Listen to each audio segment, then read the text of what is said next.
Good morning, and welcome to St. John's Sunday School. I hope you have been enjoying our programming. Riley and I have been having a lot of fun with this storytelling. You'll let us know if you like what we're doing, right?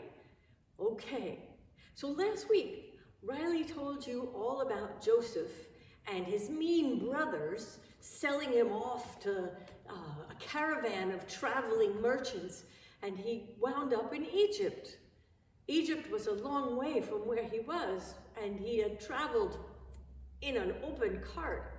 He was pretty tired by the time he got there, don't you think?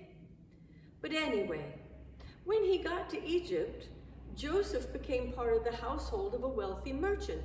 He did very well there in the household. He was well liked, and he did a lot of good work. He was smart, after all. And because he was just genuinely so kind and such a nice person, everybody in the household loved him.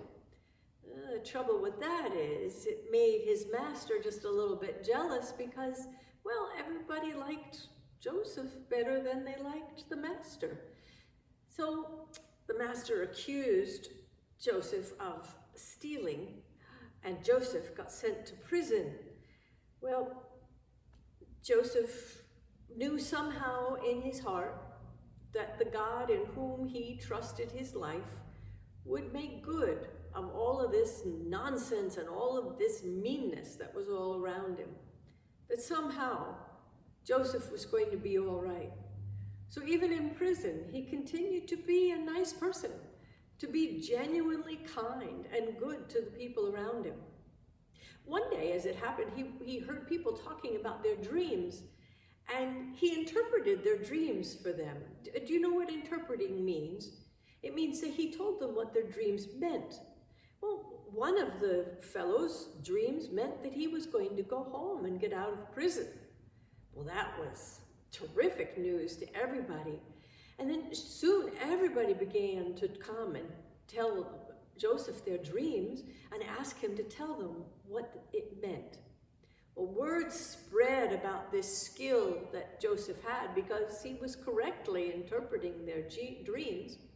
And even Pharaoh learned of Joseph's skill and gift.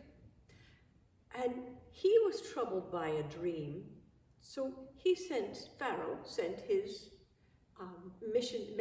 emissary to Joseph to talk about a dream that Pharaoh was having. Now, do you know what Pharaoh is? Pharaoh is a king, the most powerful person in all the land of Egypt.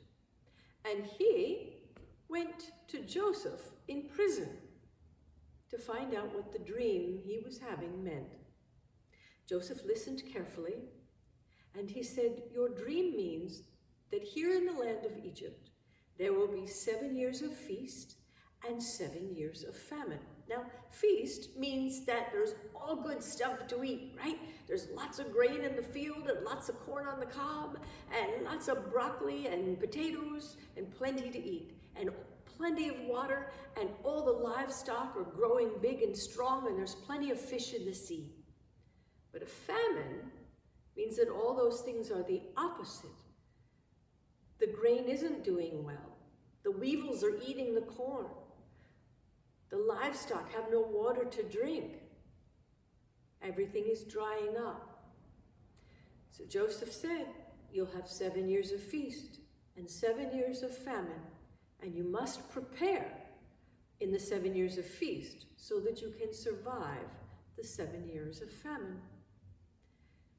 Well, Pharaoh was just so impressed, both with Joseph's ability to interpret the dream and his knowledge about what might be done in order to survive the famine, that he asked Joseph to be his assistant, to be the second most powerful person in Egypt.